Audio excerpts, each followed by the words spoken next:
CNN projects Joseph R. Biden Jr. is elected the 46th president of the United States, winning the White House and denying President Trump a second term. We're able to make this projection because CNN projects Biden wins Pennsylvania.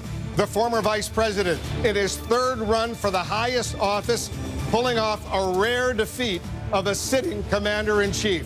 With this victory, Kamala Harris is set to become the first woman and the first person of color to be the vice president. Wara l-elezzjoni presidenzjali tat-Tlieta, ir-riżultati mhux uffiċjali juru l-kandidat Demokratiku Joe Biden rebaħ din l-elezzjoni u se jsir is-46 President tal-Istati Uniti. Skont is-CNN u l-BBC, Biden rebaħ l-istat ta' Pennsylvania li jġor 120 vot fil-kulleġġ tal-elettori. Biden rebaħ lill-President attwali tal-Istati Uniti u l-kandidat Repubblikan Donald Trump. B'dan ir-riżultat, il-kandidat Demokratiku Joe Biden ġab aktar minn numru maġiku ta' 270 vot fil-kulleġġ tal-elettori. Fil-fatt, Biden ġab 272 vot u Trump kiseb 213 vot. Trump huwa l-ewwel President fi 28 sena li mhux se jkun President Amerikan għat-tieni terminu wara li George H.W. Bush tilef kontra Bill Clinton fl-1992.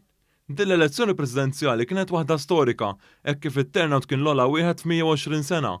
Biden huwa l-aktar kandidat presidenzjali li ġab voti u qabeż l-ammont ta' voti minn Barack Obama fl-2008. Kollox Biden ġab aktar minn 74 miljun vot. Din l-elezzjoni presidenzjali kienet waħda missielta, hekk kif kienet qed tiddependi minn 6 stati, fosthom Pennsylvania u Georgia, li matul il-jiem li għaddew Trump kien minn ta' quddiem iżda l-vantaġġ mill-voti li nbagħtu bil-posta taw vantaġġ lil Biden.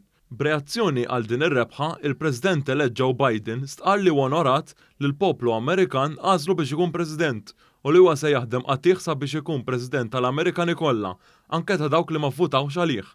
Għall-ewwel darba wkoll il-Viċi President elett mill-kamp Demokratiku Kamala Harris se tkun l-ewwel Viċi President mara u ta' karnat John Skur. Ftit qabel din it-tħabbira, il-President Amerikan Donald Trump fuq Twitter qal li rebaħ din l-elezzjoni b'ħafna voti. Barra minn hekk akkuża lid-Demokratiċi li qed jaġlu wisq u li mit-tnejn se jibda kampanja biex jiftaħ kawża l-qorti. Qal li huwa mhux se jieqaf sakemm ikun irrispettat il-vot tal-Amerikani.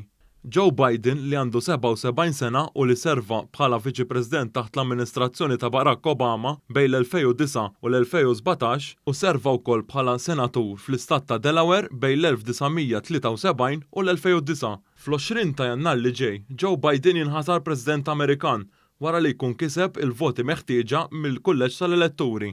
Intant, il-Prim Ministru Roberta Bela awgura lil Joe Biden u lil Kamala Harris għal din il-kariga fejn qal li din tal-aħħar hija ta' aspirazzjoni.